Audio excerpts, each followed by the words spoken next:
Sejam muito bem-vindos a mais uma edição da Arena Reinforce, onde nós procuramos nesse podcast falar de cibersegurança de uma forma simples e descomplicada. Eu me chamo Amir Velho, sou responsável pela área de operações da Reinforce, que é uma empresa que tem dois grandes pilares, uma empresa de cibersegurança focada na parte de marca, como monitorá-la e protegê-la, e também focada na parte de vulnerabilidade. E dentre os módulos que a gente trabalha de vulnerabilidade, um dos pontos que a gente aborda é a questão do processo de desenvolvimento seguro, de DevSecOps, que é motivo da nossa conversa, ou um dos tópicos da nossa conversa hoje aqui.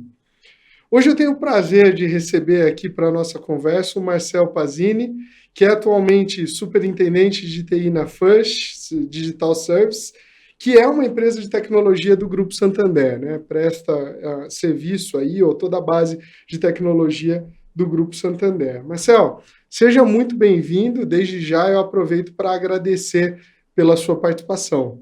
Beleza, amigo. O agradecimento é todo meu. E assim, eu fiquei surpreso com o convite, né? Já dado que é uma empresa baseada em segurança, eu sou profissional de desenvolvimento. Hoje a gente tem pouca separação sobre desenvolvimento e segurança, acho que tem cada dia está mais próximo. Uhum. Mas eu fiquei surpreso, mas fiquei lisonjeado. Fiquei na dúvida se eu vinha para cá só para tomar aperto mesmo, né? Nas perguntas, né? Na velha guerra de segurança, infraestrutura e desenvolvimento. Mas espero estar preparado para responder as questões aí. Inclusive, essa vai ser uma das perguntas aí. Como conciliar as visões e as expectativas dessas três áreas, né? A parte de Dev, Sec e Ops misturada aí, né, Pazini? É isso aí. Joia. A gente sabe que qualquer profissional, antes de fato de ter o conhecimento técnico, ele tem o que formou ele, né? Tem a história dele. Eu queria começar por aí, Pazini. Eu queria começar conhecendo você. Onde você nasceu? Da onde você veio? O que você fez para chegar até aqui? Sua família? Tem irmão, não? Conta um pouquinho para nós, para a gente poder conhecer você melhor, por favor. Vamos lá. Então, bom, eu sou nascido em Jundiaí, no interior de São Paulo. Fiquei em Jundiaí até meus 19, 20 anos, quando eu decidi que ia fazer a faculdade, ia fazer uma faculdade em tecnologia. Então, nesse tempo eu trabalhei, eu estudava em Jundiaí, tinha todo o meu ciclo de amizades em Jundiaí. Quando eu resolvi o que eu iria fazer, eu acabei optando por algumas universidades, algumas faculdades, entre elas a FATEC, passei na FATEC e vim morar e estudar em São Paulo.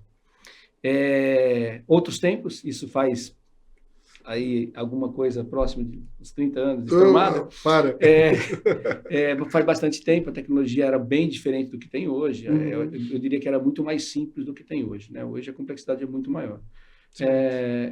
Sou casado, tenho 2 filhos, sou casado há 25 anos, tenho 2 filhos, um de 19 e um de 23. Que joia, que legal. E tenho irmão sim, tenho irmão que é um pouco mais velho do que eu. Ele é da área de exatas, mas ele não é da área de tecnologia, ele tem um pouco mais de juízo. Inteligência, né? Que nós, né? Juízo, deve ter acontecido alguma coisa no meio do caminho que eu acabei desviando. Mas tem um irmão que mora ainda em Jundiaí, e eu encontro bastante ele, assim, a gente mora na mesma cidade, eu acabo ficando em Jundiaí nos finais de semana, e durante a semana eu fico em São Paulo, né? Divide um pouco aqui, um pouco lá. Dada a dinâmica. Perfeito. Marcel, a gente sabe aí de toda a notória experiência que você tem no segmento bancário, né? O que chama mais atenção de você no começo de carreira no banco? Ou seja, foi por acaso? O que te levou a ir para esse segmento? Conta um pouco dessa história até chegar nesse segmento que você está hoje, por favor. Não foi por acaso, não. Foi de certa maneira escolhida, né? Então, quando eu comecei ter a oportunidade de fazer alguns estágios, eu fiz alguns estágios, eles não eram na área bancária, e o que eu percebi é que era alguma coisa com muito imatura ainda, né? Com baixo investimento. Na época, o que tinha muito investimento era o telecom e o setor bancário. O setor bancário é disparado, a gente tem um segmento bancário muito desenvolvido no Brasil, então acho que o investimento era muito grande. Acho que é até um exemplo para outros países, né? Eu acho.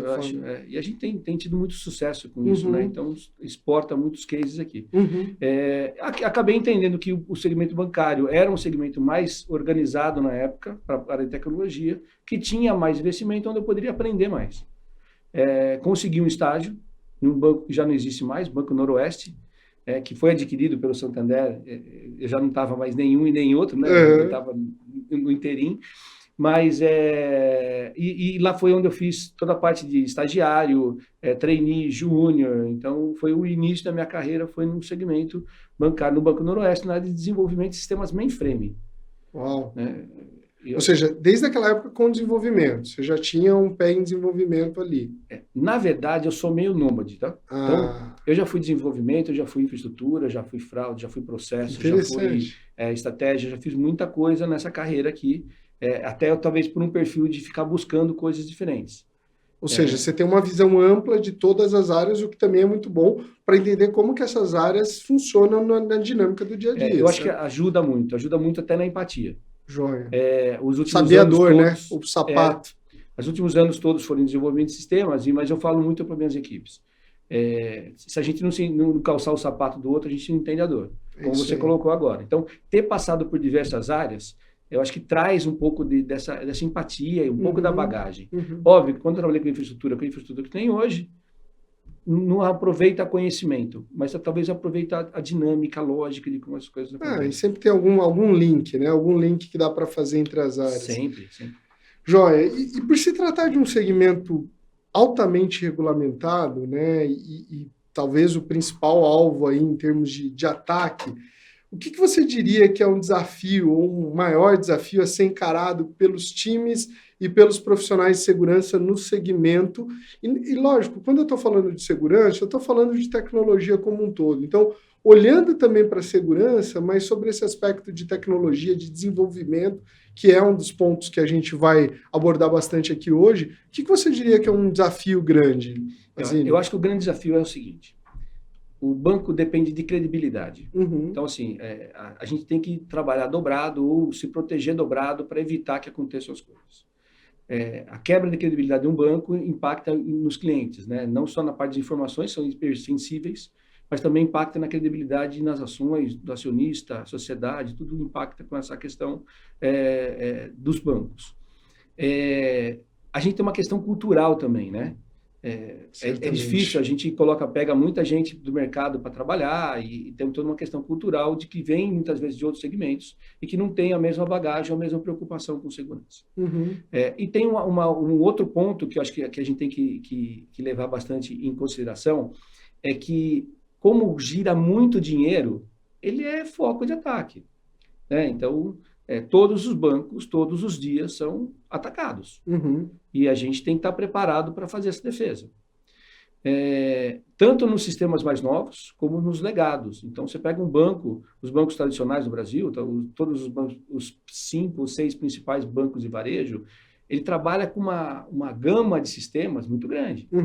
Desde legadões, de muitos anos atrás, 25, 30, 20 anos atrás, desenvolvidos em mainframe, até os pacotes mais modernos possíveis e todos clouderizados. Mobile e elasticidade por trás. E você tem que integrar tudo isso, né? E aí você tem que ter uma preocupação forte também em como que eles se comportam expostos, né? Então, eu acho que aqui estão os maiores desafios como banco. Tá? Acredito que a questão de ser um ambiente heterogêneo, isso e dessa questão de diferentes tecnologias, que são pontos cruciais dentro do segmento financeiro. Né? E mesmo sendo segmento, eu fico na dúvida. Talvez os bancos digitais, que já nasceram com outro tipo de plataforma, podem sofrer menos com isso. Boa. Porque já nasce com uma base, né, com um chassi preparado para essa proteção toda. Aquela história que muitas vezes é melhor começar do zero do que dar manutenção no código do outro. Sempre. É difícil entender o que já está lá, né? Exato. Mesmo porque, e a gente está até indo um pouco além desse ponto, mas acho que é interessante, mesmo porque eu acho que a questão do desenvolvimento, existe um lado técnico, mas existe um lado de arte por trás, né? Ou seja, quando a pessoa coloca aquele código ali, tem envolvido não só técnica, tem envolvido um pouco dela, da arte ali por trás. Né? Lógica, é difícil 2, 3 profissionais terem a mesma lógica, né? Cada um vai ter uma lógica diferente. A gente sabe qual é a encomenda, a gente sabe o que é necessário, mas cada um vai ter uma lógica diferente para chegar no objetivo final. É difícil você padronizar isso, né? Exato. Não, excelente, assim. E desde a abertura eu já venho cantando para o nosso público aqui de que o foco seria a gente falar um pouco de DevSecOps. A gente teve a oportunidade de se encontrar um tempo atrás e o papo foi muito bom relacionado a essa área. E daí eu queria, antes de mais nada, se você puder contextualizar para os nossos ouvintes, para quem está nos assistindo, o que é esse termo, DevSecOps? Né? É alguma coisa que é de comer, é alguma coisa que eu compro, é alguma coisa que eu visto? Me ajuda com isso, por favor. Bom, para falar de DevSecOps, a gente tem que falar talvez antes de DevOps. Né? O mundo tecnológico evoluiu muito, né? E a gente hoje tem esteiras contínuas de desenvolvimento e integração. Com isso, a gente tinha um conflito muito grande em quem desenvolvia e quem colocava esse produto já desenvolvido em produção e operava isso, monitorava isso na sequência.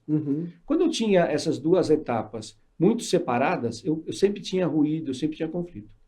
Sentiu-se uma necessidade de, agora que eu tenho uma necessidade de ter uma esteira integrada e dinâmica, eu preciso unir essas duas partes. Certo. Então, quando a gente fala em DevOps, eu estou falando em desenvolvimento, né, desde o planejamento até o build do código, e quando eu falo em operação, desde o deploy até o monitoramento disso aqui. Perfeito. E quando eu junto isso tudo numa esteira, eu começo a ter um ciclo contínuo. E aí a gente tem ganho. Que inclusive é o símbolo, né? A ideia lá do símbolo do infinito. Do infinito, né? Porque daí a gente também consegue, eu sou pacotes menores hoje em dia, a gente tem uma dinâmica muito mais forte de entrega. Perfeito. Mas aí tinha um patinho feio na história aí. Eu desenvolvia, ia colocar em produção, mas eu precisava passar por todos os gates de segurança, né? E quando eu ia passar pelo gate de segurança... Alguém barrava. Muitas vezes a gente tomava barrava. um vermelho lá, tomava um cartão vermelho, falando assim, volta e faz de novo, né? E aí a gente entendeu, puxa, eu não posso a segurança, ela está desde o início, desde do início do planejamento, né? Até a hora que eu boto em produção. Então, eu preciso ter a segurança no meio desse infinito, né? Fazendo parte de todo o ciclo de desenvolvimento. E aí a gente traz a segurança para dentro desse ciclo e a gente fica o DevSecOps. Perfeito. E qual que é a importância disso? Ou seja, você citou alguns ganhos, mas se a gente puder sumarizar, o que você viu de 2 ou 3 ganhos que fala, de fato, isso mudou? Eu acho que a primeira coisa que muda é a questão de ruídos. Então, quando você tem áreas muito segregadas, você começa a ter os conflitos. Cada um tem o seu objetivo e muitas vezes não fica claro para outros qual o seu objetivo. Então, esse é o primeiro ganho, eu reduzo esse leque de informação, esse leque de ruído, esse ruído que eu tenho entre as partes. Certo. O segundo é que fica muito claro o que o papel de cada um dentro desse circuito. Né? E aí a gente começa a criar algumas empatias. Eu vou falar um terceiro aqui, que eu acho que para mim é um dos maiores. Nós, como gestores de tecnologia, a gente tem que ficar muito preocupado com a gestão do conhecimento. A hora que eu boto isso na esteira, eu mudo, eu transformo um conhecimento tácito, que está na cabeça do desenvolvedor, está na cabeça da pessoa de segurança, está na cabeça da pessoa de operações, e eu coloco isso no conhecimento explícito. Então, eu consigo reaproveitar esse conhecimento. Caso eu tenha algum tipo de turnover, qualquer situação que eu perco o profissional, eu não estou perdendo conhecimento, e ainda me permite fazer um ciclo PDCA. Ou seja, eu consigo evoluir isso continuamente. Então, para mim, esse é o maior ganho. Mas a questão também de conflito entre as equipes é clássica, né? Era um tal de vir chorar na minha mesa. Não, mas agora não posso te mandar. A culpa não está comigo, está com o outro. Não é HT lá. Não, mas o cara não quer fazer o deploy do produto. Então, agora não. Agora a gente sabe o que cada um espera do outro. E acredito que, assim, do benefício para o usuário que está na ponta é a velocidade que tem de inovação, né? Eu acho que está muito ligado a toda a questão de transformação digital também, né? Faz sentido, Pazini? Porque a gente esperava lá a instalação de um Windows ou uma saída de Windows com vários disquetes, né? Vou entregar um pouco da minha idade aqui também, vários disquetes trocando, e o próximo update levava ano para sair, tinha um gap muito grande. Hoje a gente vê aí a atualização ocorrendo várias vezes por semana, várias vezes por dia em alguns casos. Isso gerou também um ganho para o cliente na ponta? Acho que gera um ganho para o cliente na ponta da gente ter pequenas entregas, e as entregas são significativas. Boa. O outro ponto é que quem faz a encomenda de uma melhoria, ou de uma nova feature, ou de uma inovação, ele também começa a compreender os outros passos que a tecnologia tem que dar para ele. Então, antes, isso ficava muito, muito isolado da visão dele. Agora ele entende. Agora, quando eu estou começando o planejamento de um projeto e eu chamo alguém para a gente falar de security design, por exemplo, by design, ele entende isso. E ele começa a participar desde o início do planejamento. Então, culturalmente, a gente está fazendo uma evolução de todas as áreas, não só de tecnologia, mas das áreas de produto também. Ou seja, acaba que descomplica de forma geral aí segurança e desenvolvimento e operação e consegue trazer para uma linguagem comum dos times, né? Essa que é óbvio, o cara de produto, ó, ele quer agilidade e pressa, né? Quer o meu produto mais rápido do mercado. Mas ele começa a entender que se a gente colocar um produto não finalizado ou não bem finalizado no mercado, a gente vai ter uma dor de cabeça maior do que finalizar um ciclo completo. Certamente. E entregar não com só, a maior qualidade. Como você disse, o segmento financeiro baseia muito na questão da imagem, né? Parte do ativo está ali, não só o segmento financeiro, todos, mas de forma especial o financeiro. E isso, o cara de produto começa a sentir. Ele sabe o quanto que impacta um vazamento. E se você traz essa mistura, essa visão, facilita bastante. Ele né? sabe, e eu acho que quando acontece algum no mercado e que a gente reforça essa informação, ele também começa a criar consciência dos riscos.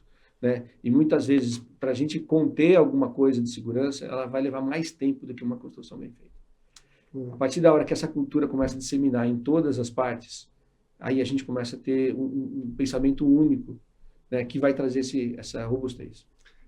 É interessante porque são conceitos que a gente ouvia quando era criança e a gente fala hoje para os nossos filhos, ou falava para os filhos aí, que é justamente de fazer bem feito a primeira vez para não ter que fazer de novo, né? Então, você vai arrumar sua cama, arruma bem feito a primeira vez para não ter que fazer de novo. Está muito ligado a isso, né?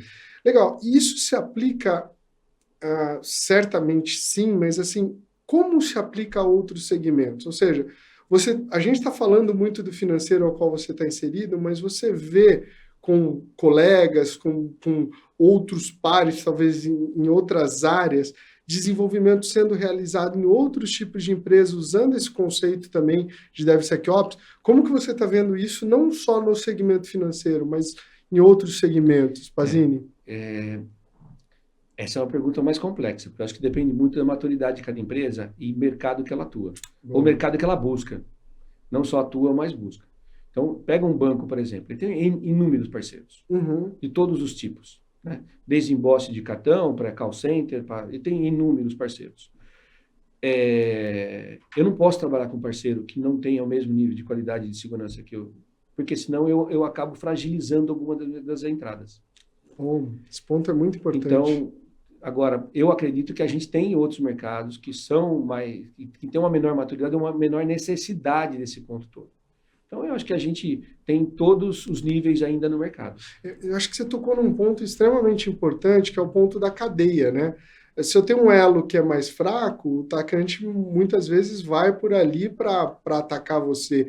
Acho que esse ponto aí, ele de fato, pela maturidade, nem todos vão poder utilizar, mas é importante olhar para os seus fornecedores. É nessa linha, né? É nessa linha. Então, tem alguns fornecedores nossos hoje que a gente vai, inclusive, ver a esteira de desenvolvimento dele. Auditar. Não só aonde que ele está, ou como ele se prepara, ou quais os dispositivos de segurança que ele utiliza, mas até o ciclo dele. Justamente porque o risco dele traz um risco para mim também. Sim. Então, a gente acaba tendo que ter uma gestão de fornecedores também mais complexa. Ou seja, você tem que levar a barra de todo o ecossistema, não só a sua barra propriamente dita. Né? É isso aí. Perfeito. E do ponto de vista cultural, você falou que algumas vezes as pessoas foram reclamar na sua mesa, né? Pô, tá demorando, o cara de segurança tá empacando, tá criando problema. Do ponto de vista de mudança cultural, o que você vê que é necessário para que, de fato, se adote um processo de DevOps ou até mesmo de DevSecOps? O que muda, não do ponto de vista de tecnologia ainda, mas do ponto de vista de processo e pessoa? Eu acho assim, tudo começa pela consciência. Então, você tem que ter programas que gerem essa consciência nas suas equipes, seja elas quais forem. É a consciência que vai fazer com que ele se preocupe mais com o produto que ele está entregando. Óbvio que o objetivo principal do desenvolvedor é entregar um código rodando. né? O objetivo principal de uma pessoa de segurança é que ele garanta que naquele ambiente e com aquele código a gente não vai ter nenhum tipo de risco. Uhum. E a pessoa de produção, óbvio que ela quer que as coisas rodem, né, como um relógio suíço, porque não vai dar dor de cabeça para ele. Ou seja, cada um tem ali um objetivo. A gente tem que gerar uma consciência do ciclo todo, né, do ciclo de desenvolvimento e produção todinho. A partir da hora que a gente começa a criar essa consciência, e não é fácil, né? Posso imaginar. Porque a gente tem diversos tipos de formação, diversos tipos de pessoas e diversos tipos de objetivos. Né? Uhum. A hora que a gente começa a forçar a consciência, ela começa também a pensar no risco que está sofrendo. E ver o bem comum, né? Ver a empresa como um todo ganhando, e não só o departamento. Né? Eu estou com uma experiência muito boa trabalhando como um business unit. Então, a gente mudou o modo de trabalho, a gente foi para um modelo de business unit, que a gente acaba chamando de business domain, mas é o conceito de business unit, onde a gente tenta ser o mais autossuficiente possível. Quando eu trago essa autossuficiência, eu tenho que trazer essa consciência. Eu tenho que trazer profissionais diferenciados e que tenham conhecimento do ciclo todo. Para que aquela business unit entregue o que de fato ela tem como objetivo. E estando na mesma equipe, isso cria consciência. Eu acho que é uma forma. Porque um depende do outro. Um depende do outro. Joia, excelente.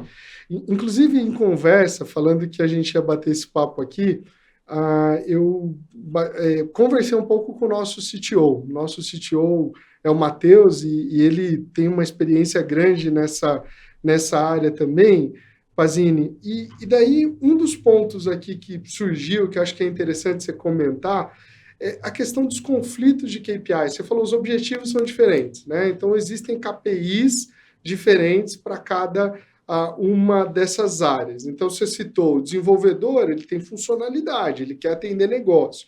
Você citou operação e infra com um foco muito mais voltado para a estabilidade, ele quer manter sem dar problema. E segurança tem aquele objetivo de manter o ambiente seguro, evitar vazamento, evitar fraude, reduzir risco, de forma geral isso. Como que você usa esse processo para resolver esses conflitos, de que cada um está querendo olhar para a sua área, mesmo dentro dessa situação de business unit, eu acredito que isso ocorra um pouco. Como que você minimiza ou trata isso, Pazini? Eu acho que tem duas formas, uma forma mais primitiva e uma forma mais moderna para a gente tratar isso. A forma mais primitiva é assim, cada vez que eu tenho algum tipo de impacto, eu tenho que chamar a equipe e mostrar para ela o impacto. Né? E de uma forma construtiva. Ela tem que entender os impactos daquilo, né? Que seja na minha área ou em outra área. A outra coisa é que hoje, trabalhando com Business Unit, eu trabalho com OKR ou OKR. Né? E aí os objetivos são comuns.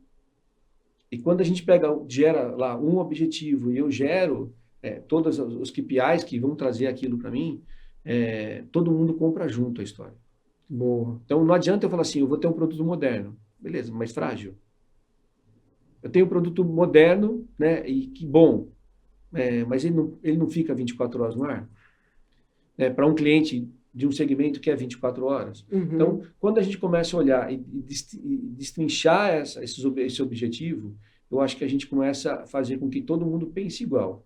Então, o meu objetivo não é ter o melhor código possível, é ter um negócio sólido. Boa. Ter um produto sólido. Excelente ponto. Então, eu acho que é essa cultura que a gente está mudando nas empresas. Estou vendo um avanço rápido para ir para isso.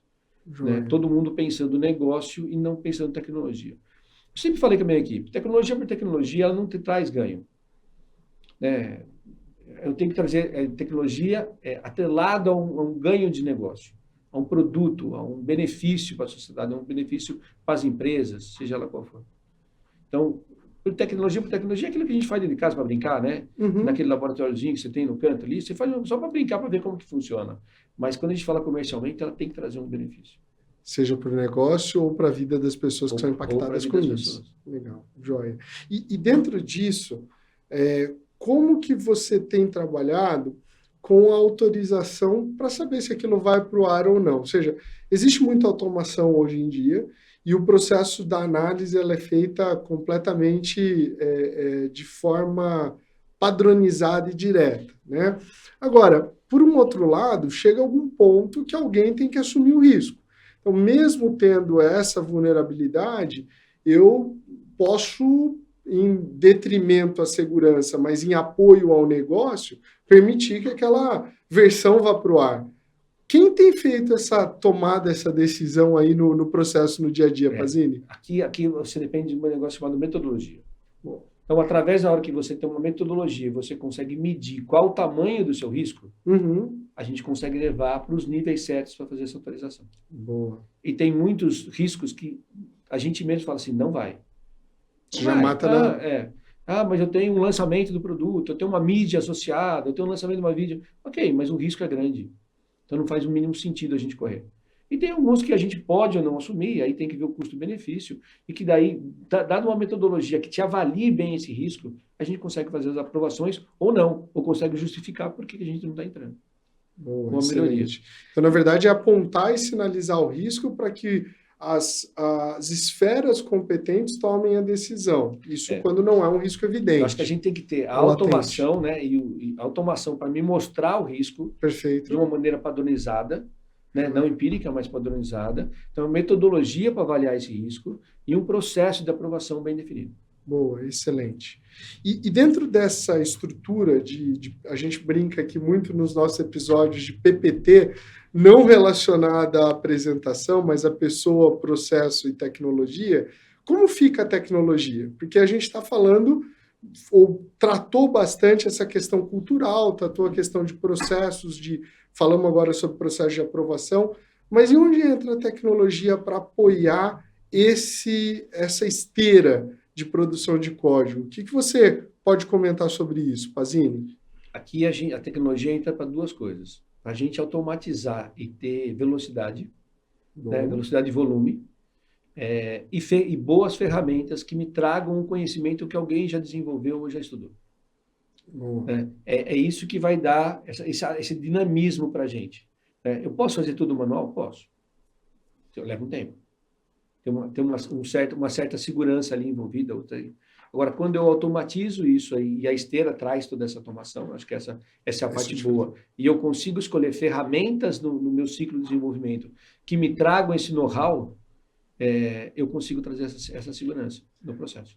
Boa. E aí a tecnologia é imbatível para isso, né?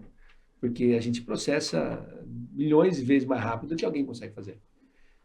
Né? E, inclusive, você consegue usar tecnologias emergentes aí, ou atuais, né, que nem pode falar mais que são emergentes, como inteligência artificial, talvez para até direcionar ou indicar qual que é a melhor forma do desenvolvedor resolver uma determinada situação. Pode. Hoje a gente já está fazendo pilotos, né? Já? De codificação com Copilot. Eu acho que são coisas que o mercado vai para essa linha. Serve para tudo? Não serve para tudo. Se a gente generalizar tudo, a gente vai dar, a gente fala no interior com os burros na água, né? Mas assim, a gente não pode generalizar. Mas essa tecnologia que está chegando agora, ela vai trazer maior velocidade no desenvolvimento. Maior velocidade no desenvolvimento faz com que eu tenha que ter também ferramentas mais potentes de detecção. Então, uma coisa puxa a outra. Isso aí. Perfeito. Legal. E como tratar ainda dentro desse aspecto de cultura, com o desenvolvedor que olha para a ferramenta e ele tem uma percepção de um inimigo ali, tirando a questão dos OKRs, dos objetivos comuns aí, mas ele tem a percepção de que aquilo está atrasando ou bloqueando o trabalho dele. Você teve alguma situação que você lembre, que você viveu esse sentido e como você tratou, como você endereçou essa questão, Pazini? Se tivesse uma só, eu ficava contente aqui, amigo. Muitas, né? Muitas. Hoje eu já tive. Muitas, né? Não, acho que ultimamente eu acho que a equipe evoluiu muito, as equipes todas evoluíram muito e as coisas vão melhor nessa linha. Mas o que acontece? Quando você não tem o conhecimento, você, de certa maneira, minimiza o impacto do que você pode gerar. A gente está trabalhando com o conceito do Champions. Eu acho que os Champions traz para dentro das equipes, né? Então, a gente elegeu os engenheiros, elegeu quem seriam os Champions, e estando dentro das equipes, ele dissemina essa coisa de uma maneira mais fluida. Né? E talvez o termo fluido seja bom. Então, assim, a pessoa muitas vezes reclama, mas ela mesma percebe que a reclamação dela é pouco fundamentada, Uhum. né? Que aquilo tem um objetivo maior Uhum. e que ela está trazendo um risco. A outra coisa é que cada vez que a gente tem também um problema, a gente mostra o impacto que esse problema dá. Então, é duro para um desenvolvedor que tem aquele código, aquele Que sistema vazou. como filho, né? Porque no final das contas a gente faz uma criação e a gente isso começa a achar que aquilo é parte da gente, né? é. E aí que você começa a ver algumas vulnerabilidades, você começa também a ficar chateado. Porra, não vi isso, não vi aquilo. Então, eu acho que tudo isso, essa cultura é criada assim, né? A pessoa dentro da equipe pensando em segurança, a gente trazendo segurança lá para o planejamento, Boa. puta, eu acho que todo mundo começa a pensar nisso. Joia, excelente. Né? E dentro disso, Pazini, me ajuda a descomplicar um pouco aqui. O que é um Security Champion? Você citou ele agora. Qual que é o papel dele? Como que ele atua? Quem que é esse profissional, né? Como que a gente fala, esse cara aqui é um Security Champion, ele vai entrar aqui na Squad ou na Business Unit para poder ajudar. Conta um pouquinho desse papel aí. Posso falar um pouco de como a gente está implantando isso. Boa, né? Excelente. Eu já pego um profissional da minha equipe e que tenha uma noção mais apurada de segurança e que seja uma referência técnica, porque isso vale muito a pena, né? Então, eu formo ele em segurança, né, com cursos específicos, com certificações internas nossas específicas, e ele está dentro da equipe, ele traz toda essa bagagem. Pazini, só para entender então, você está falando que você pega um profissional de segurança e forma ele com desenvolvimento ou vice-versa? Ao contrário. Boa, pega um profissional de desenvolvimento que já tem que tem uma liderança técnica. Boa, entendi. Tem dois tipos de liderança, né? Tem mais, mas vamos simplificar aqui. Uhum. Eu tenho uma liderança funcional, eu tenho uma liderança técnica. Quando eu pego um líder técnico, que ele é reconhecido como líder técnico, e eu dou uma formação toda de segurança, e trago ele para dentro da equipe com essa responsabilidade, os outros desenvolvedores começam a olhar ele de uma outra maneira. Entendi. Começa a entender o objetivo que ele está trazendo como security champion. E mesmo porque ele tem uma certa... Ele reconhece a pessoa como tendo sofrido ou passado pelos mesmos desafios, né? Há uma certa empatia. Total. Você usou um termo bom. Ele já tem uma empatia dentro da equipe, ele traz esse conhecimento e aí as pessoas começam a entender esse assunto com menor restrição. Cria menos barreira, então, menos fricção. Eu acho que o modelo que a gente está desenvolvendo lá, eu acho que é um modelo... vou até fazer um trocadilho, campeão, né? Mas o modelo de champion que a gente está fazendo, indo do desenvolvimento e formando ele em segurança, né? Engenheiros, líderes fazendo isso, eu acho que está dando um sucesso muito bom. E como tem sido esse processo? Até para entender, acho que isso é uma pergunta que pode ajudar muitos daqueles que nos escutam.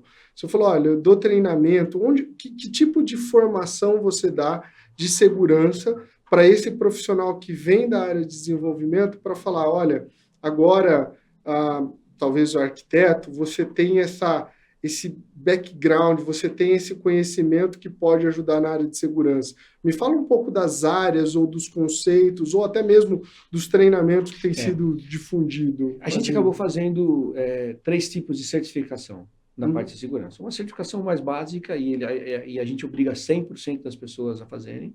Boa. Né? Que envolve o quê, essa base? É muito mais mostrar os riscos, mostrar os impactos. Por exemplo, o que é um SQL injection? Está dentro dessa? Está dentro dessa. São coisas muito mais básicas, né? Uhum. Não tem um hands-on. Então, assim, ele entende os impactos. Conceitos. Né? Depois a gente já vai para um segundo nível de certificação, onde daí ele já entende como que se dá na prática. Uhum. Né? E vai aprendendo também mais conceitos. E talvez até com exemplos, né? Ele começa a ver um uso ou uma ação daquele código, como que ele vai gerar o problema, é isso? Sempre. E aí eu tenho o último nível, que aí já são faixa preta, né? Eu brinco que eles são faixa preta. São os ninjas. E aí eles aprendem muito mais. Aí eles entram no laboratório, eles testam, eles validam, e ele entende muito mais aí o impacto que aquilo vai dar.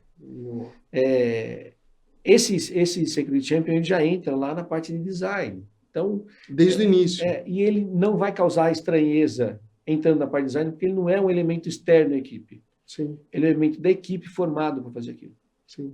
Então, ele não vai ter estranheza, não vai ter restrição isso desde o início. Sensacional. Acho que quebrar essa barreira de que é alguém que eu conhecia, alguém que estava comigo, vivendo as dores que eu tinha, essa questão de empatia, acho que já é meio caminho andado. E formar ele com conceitos de segurança, acho que é um excelente caminho. E discute a implementação. Sim. Isso é importantíssimo. Eu lembro que lá no passado, lá nos meus primeiros empregos, a segurança falava assim, não vai. Não é desse jeito, não conecta assim. E não queria explicar. Beleza, mas não me dá alternativa. E aí, para quem não tem tanta experiência, fica difícil. Aí você leva um cenário, leva 2, leva 3, leva 4. Quando a pessoa já tem aquele know-how, ou seja, ela traz como implementar, ou traz soluções. Então agrega desde o início. Joia, excelente. Acho que é uma boa abordagem para aqueles que nos acompanham e que estão, às vezes, num impasse, porque em contrapartida, é difícil você encontrar um profissional desse pronto no mercado, não é não? É por isso que a gente está formando. Então, eu pego um profissional que está formado em desenvolvimento, mas que tem uma maturidade grande, tem uma experiência grande, e é visto como um líder, e aí a gente forma ele em segurança. Ele vai ser um especialista em segurança? Não será um especialista em segurança, mas vai ser um desenvolvedor com baita bagagem de segurança. Acho que é exatamente levar ao conhecimento, porque quer queira, quer não, isso é um ponto que às vezes a gente conversa também em feiras que a gente vai. Eu fiz computação há um bom tempo atrás aí e não tive uma cadeira de desenvolvimento seguro ou de AppSec. Você teve isso? Não. E você está vendo hoje em dia ter? Porque um dos pontos que eu me pergunto é, cara, o cara está se formando agora, você teve uma cadeira de AppSec? Você tem visto isso ou não? Amir, agora você fez uma pergunta que me pegou. Tá vendo? Eu falei, uma hora ou outra eu ia dançar na pergunta aqui, né? Mas vou inserir ele nas minhas próximas entrevistas, tá? Eu acho. Eu até gostaria de eu não tenho estatística nisso, mas assim, das perguntas que eu fiz, Pazini, às vezes a gente vai para a feira que tem muita gente nova passando por ali, desenvolvedor. Sim. E eu não vejo hoje tendo uma cadeira de desenvolvimento seguro ou de AppSec. E acho que isso até que gera a necessidade das empresas formarem como você está falando. É verdade, eu nunca pensei nessa... normalmente a gente acaba formando as pessoas, né? Sim. Então eu nunca tive essa preocupação. Mas eu vou colocar no meu roteiro de entrevista. Você compartilha depois essa estatística comigo, porque olha, eu acho que ainda não tem, viu? Eu dei aula há um tempo, dei aula em curso focado técnico, e eu não via um direcionamento nesse sentido há muito tempo atrás, mas hoje eu sinto ainda que é uma área que não é tão coberta. Eu acho que teria que ser mais... Mas se a gente pensar também, o próprio DevSecOps ele é uma disciplina mais nova do que o DevOps. Concordo. Né? Então, talvez...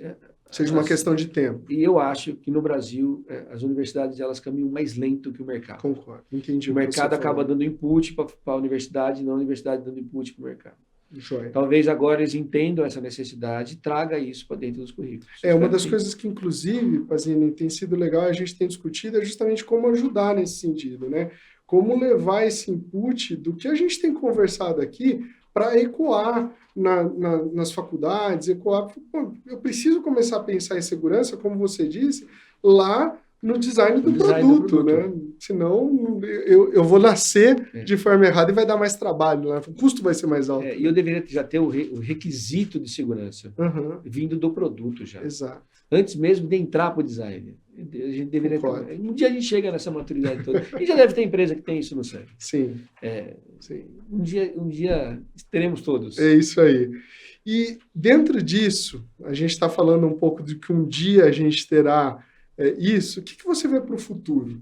Então, assim, olha, imaginando o DevSecOps, a gente falou de um ponto agora, mas do dia a dia e das conversas que você tem tido, o que você tem visto como futuro de DevSecOps, talvez para esse ano ou para os próximos anos, Pazini?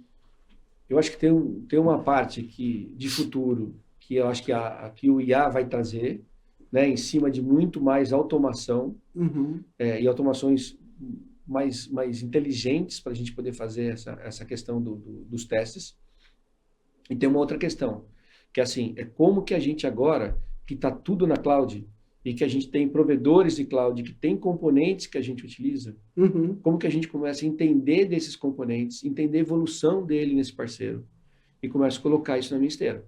Então, a partir da hora que eu escolhi um parceiro de cloud, e eu começo a usar todas as features que ele me disponibiliza para eu ter um desenvolvimento mais rápido, agora ele é um parceiro meu na segurança. É compartilhado, né? Então, não dá para eu delegar a segurança para ele, não dá para ficar só comigo. Mas como que fica a evolução dele? O que eu espero da evolução dele? E como é que eu controlo a evolução? Eu acho que esse é um desafio que a gente tem. Boa. É um desafio, e é um desafio aberto agora. Ainda. Agora e aberto, né? Aberto. Então, o IA vai ajudar muito a gente. Acho que a gente tem essa questão do comportamento, e aí ele vai ajudar demais. As ferramentas vão ajudar demais, mas se a gente não começar a pensar nessa etapa do clouderizado, a gente vai ficar um gap.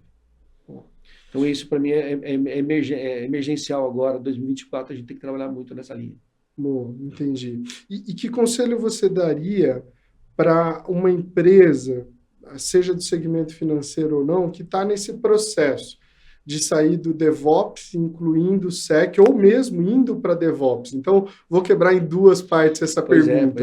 Está saindo, talvez, de um desenvolvimento mais antigo, num modelo waterfall, alguma coisa mais anterior ao que a gente tem, indo para um modelo ágil com DevOps, e depois, a segunda parte da pergunta, indo para DevSecOps. Que conselho, pela vivência que você teve, experiência, você falaria, olha, vai por aqui, não vai por aqui, eu fiz isso e acertei, fiz isso e errei, porque a gente aprende muito com os nossos erros também. O que você recomenda, Pazini? Acho que uma empresa que for entrar hoje para esse segmento, ou DevOps, ou incluir a segurança e fazer o DevSecOps, eu vou dar uma triste notícia, está bem atrasado.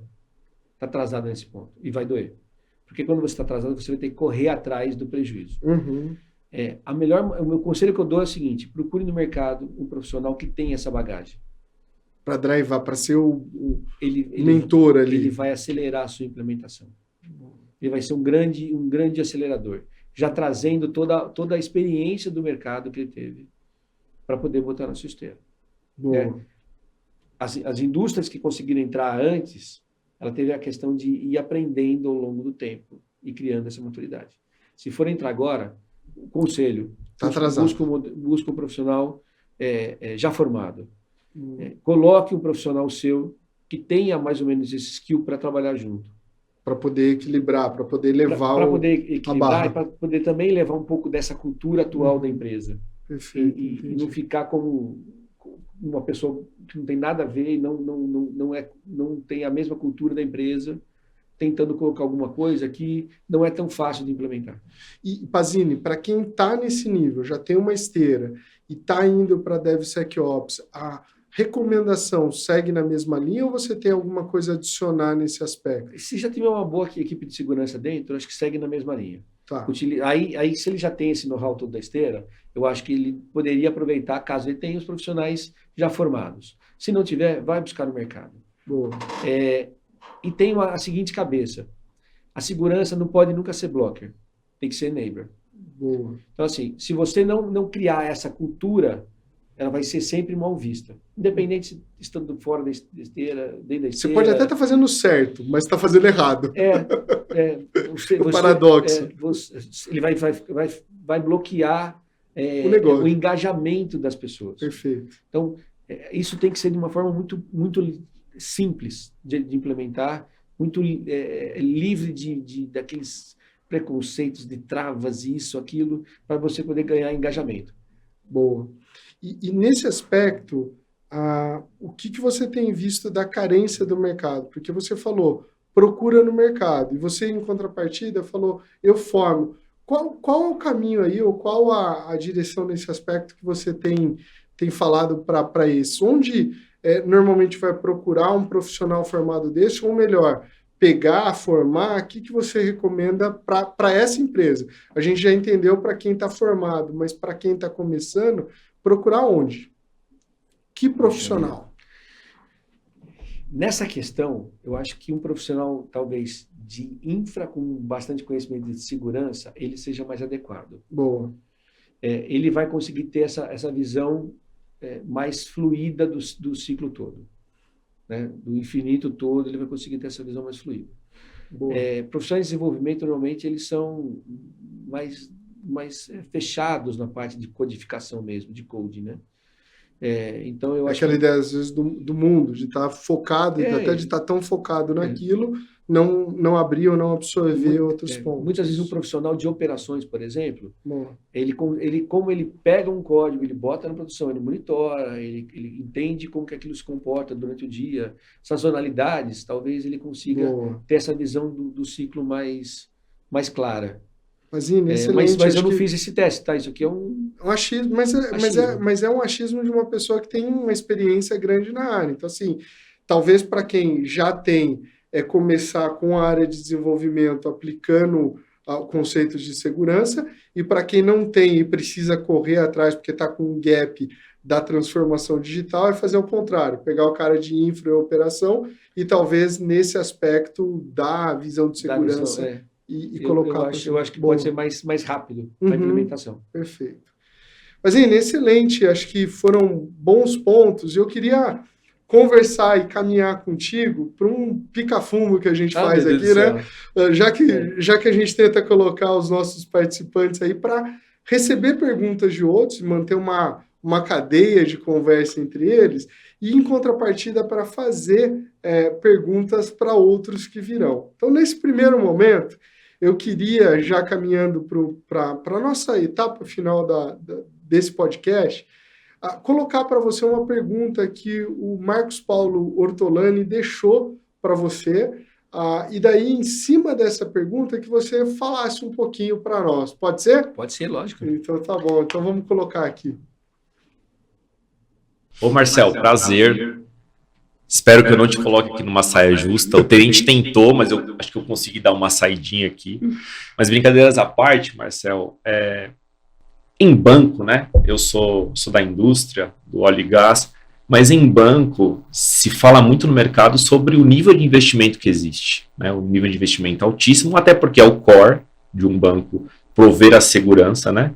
É importante que o banco demonstre isso aos seus clientes, o quanto aquele banco é seguro, né, para que você possa colocar ali tudo aquilo que você ganhou ao longo da tua vida. O que eu queria entender com você é como que vocês lidam com os investimentos no banco. O quanto vocês discutem aonde investir e coisas novas a investir. Como que vocês fazem esse trabalho dentro do banco? Porque o seu nível de investimento já é elevadíssimo. O que mais se busca? O que seria um diferencial para você nos ensinar para que a gente pudesse buscar? Espero que você possa nos ajudar com essa resposta aí. Eu com certeza vou ficar atento na sua resposta para aprender um pouquinho. Ah, meu Deus do céu, eita pergunta capciosa essa aí, né? Bom, primeiro que eu não sei se eu vou conseguir ensinar aqui não, tá? Eu acho que casos são casos, a gente tem que entender as experiências e ver o que mais se encaixa com a gente aqui, né? Mas a pergunta é muito boa. E eu acho que depende também de fases, né?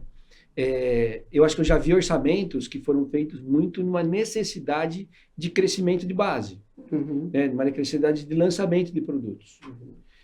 E tem orçamentos que a gente pensa diferente. É como que eu mantenho meus produtos trabalhando assim da melhor maneira possível. Com a melhor performance, com a melhor disponibilidade. Então, eu acho que depende muito, os orçamentos são feitos de acordo com os objetivos principais da empresa. Quanto à segurança, eu acho que a gente tem sim uma fatia já reservada para a segurança, né? E a gente sempre espera que ela seja suficiente para a gente estar implantando em uma melhoria contínua e buscando ferramentas novas, buscando parceiros novos, buscando inserir isso aí na empresa como um todo, a segurança na empresa como um todo. Que eu falo para você que assim, hoje em dia eu estou apaixonado por essa dinâmica, é a dinâmica do que a gente está chamando de run the business, ou seja, antigamente a gente investia pouco em deixar o produto rodando bem e investia muito mais em inovação ou em novas features. No final das contas, se você não tiver a sua estrutura rodando como um relógio, você vai gastar muito tempo apagando incêndio. Uhum. Então, os últimos investimentos que a gente vem fazendo eles estão muito baseados no Run the Business, o que a gente chama de Run the Business. A gente está fazendo uma série de melhorias contínuas em cima do Run the Business, monitoramento, observability, quer dizer, a gente está investindo muito nessa parte. Dá resultado pra caramba. E muitas vezes uma área de produto não enxerga isso aí, porque para ele é um lançamento de um produto novo, de uma característica nova do produto. Mas a gente está conseguindo mostrar que parte do investimento, e é uma grande parte do investimento hoje, eu apostando no Run, todos nós estamos ganhando. Boa. E a gente começa a deixar, eu usei em algum momento o termo chassi, eu posso deixar esse chassi muito reforçado. Boa. E aí depois, para eu começar a construir em cima dele, você tem uma boa base. Uma boa base. Então, é complicado. Acho que depende da fase da empresa, do mercado. O mercado financeiro hoje, a gente não tem muito mais para onde inovar de todo jeito. Uhum. Né? Mesmo os bancos digitais que estão nascendo, eles mudam a experiência do cliente. Os produtos não têm grandes variações. De fato. Né? E grande parte desses bancos digitais, eles são mais nichados. Uhum. Né? O que permite também que ele invista muito mais focado. Você pega um banco de varejo, como 5, 6 principais bancos de varejo, eles vão ter todos os produtos do mercado e ele vai ter que conseguir dividir esse orçamento em todos. Mas eu acho que aqui a questão analisa onde você está. Qual que é a sua maior dor? Run the business, você investir no dia a dia, investir na melhoria contínua, investir em aumentar a sua disponibilidade, né? Ou reduzir a indisponibilidade, reduzir o número de incidente, impacto no cliente, ele sempre vai ser bem visto. Boa. Então, use o seu dinheiro para manter o seu produto redondo. Muito bom. Tá aí, então, Ortolani, a resposta do Pazini, a pergunta do... espero ter respondido para ele. Não é uma resposta fácil. Sim. E a gente e sabe acho que muito ligada ao ambiente, muito ligada ao cenário próprio. Né? Acho que tem toda uma questão também de objetivo da empresa, momento da empresa, como que está em relação a valor de ação, a acionista, o que precisa fazer para chegar no ponto que o acionista espera. Tem toda a questão de governança, então tem muita coisa envolvida, não é uma resposta tão simples assim, não. Mas eu estou muito contente em gastar muito mais em Run do que eu gastava nos anos anteriores. Legal, isso é uma boa informação, porque enquanto a preocupação é muito grande em transformação, às vezes ficou para trás, e é cíclico, né? Essa área é assim, né? Eu acho que daqui 1 ou 2 anos a gente vai estar num nível... Né, de estabilidade e que a gente volta a buscar a transformação, inovação. Então tá aí, Ortolani, fica a resposta do Pazini. Eu espero ter só te enrolado, Ortolani. mas foi boa e trouxe um aspecto que de fato não imaginaria, a questão de olhar para o Run, isso é um ponto bem importante. Agora, do mesmo jeito que ele tentou, eu queria que você tentasse colocar o Rodrigo Godoy, que é CISO da Riachuelo, estará conosco no nosso próximo episódio. E eu queria que você deixasse uma pergunta para ele, para que ele pudesse responder e manter esse ciclo de pergunta, por favor. Não, vamos lá. O Godoy vai ser um prazer. Vou olhar para aquela câmera, né? Manda mesmo. A gente trabalhou junto no Santander, né? E faz um tempo já que o Godoy saiu e voou para novos desafios dele, que foi bacana aí, né? E eu tenho uma pergunta bacana para o Godoy. Godoy, eu acho que tanto você como eu, a gente trabalha numa indústria que tem varejo, né? Tanto a parte da capilaridade física, como a parte do comércio eletrônico. Então, a gente tem um desafio grande aqui, como que a gente trabalha na parte de segurança. E a gente tem um assunto aí que eu até brinco às vezes, que é um assunto da moda, mas não é verdade, é um assunto que é emergente pra caramba, que é a parte de inteligência artificial. Você consegue falar para a gente 2 ou 3 cases onde a gente consegue encaixar a inteligência artificial na parte de prevenção, tanto na parte de desenvolvimento como na prevenção de cibernética? Você consegue dar uns 2 ou 3 cases aí para a gente usar de exemplo? Boa, Pazini. Tá aí, Godoy. Fica a pergunta aí para responder na nossa próxima edição. Pazini, antes de encerrar e de finalizar esse bate-papo, que foi muito legal, eu acho que abriu muito pontos aqui que de fato não tinha a percepção do dia a dia, e acredito que o mesmo aqueles que estão nos ouvindo, nos acompanhando, eu queria que você falasse um pouco para aqueles que estão querendo começar, ou deixasse uma mensagem, aqueles profissionais que querem ir para essa área de DevSecOps, ou mesmo de DevOps, usando também a parte de segurança integrada ao ciclo de desenvolvimento, o que eles poderiam levar como um conselho aí de alguém que já viveu várias mudanças, várias transformações dentro do processo de desenvolvimento nas corporações ou no mercado financeiro? Pazini, por favor. Eu acho que aqui depende muito de aonde ele vai se especializar, né? Dificilmente você vai ter um profissional que vai conseguir olhar a esteira de ponta a ponta, mas olhando uma parte de segurança, né? E essa parte que está mais emergente aqui para a gente, e inclusive na nossa conversa aqui, acho que a primeira coisa, estude cibersegurança. Boa. Você vai encontrar coisas que você não imagina. Estude cibersegurança, é um ponto. Outro ponto, regulação. Os mercados têm regulações específicas.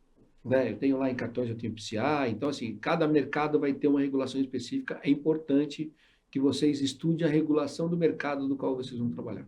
Né? E a terceira, crie empatia pelo trabalho do outro.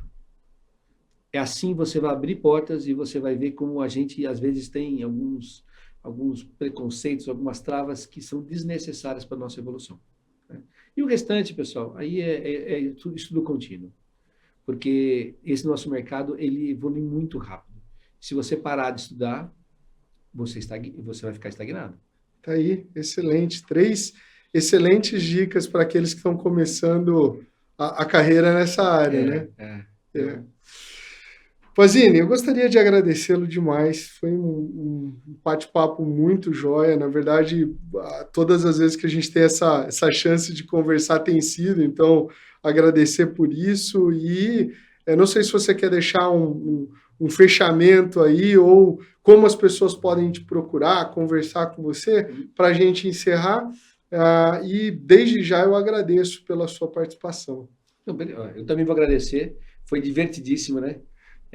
Eu falei, né? Você está aqui para fazer um bate-papo. Foi um bate-papo produtivo. Acho que até durante algumas perguntas eu comecei a me questionar sobre algumas coisas, né? Excelente. Essa é a ideia aqui, a gente trocar informação. E isso vira uma faísca para novos aprendizados, novos temas, novas discussões. Então, acho que é bem legal essa parte. Agradeço muito a oportunidade. Quem quiser me encontrar, estou no LinkedIn com o Marcel Pazini. Se eu não me engano, tem mais um Marcel Pazini lá, tá? Mas procura o certo. Procura o certo, o que trabalha com tecnologia. Daí você me encontra lá e eu estou à disposição, pessoal. Me conectem, perguntem, vamos trocar experiências aí. Excelente. A última pergunta que eu tenho aqui é se você tem alguma história interessante do nosso CEO. Não, estou brincando.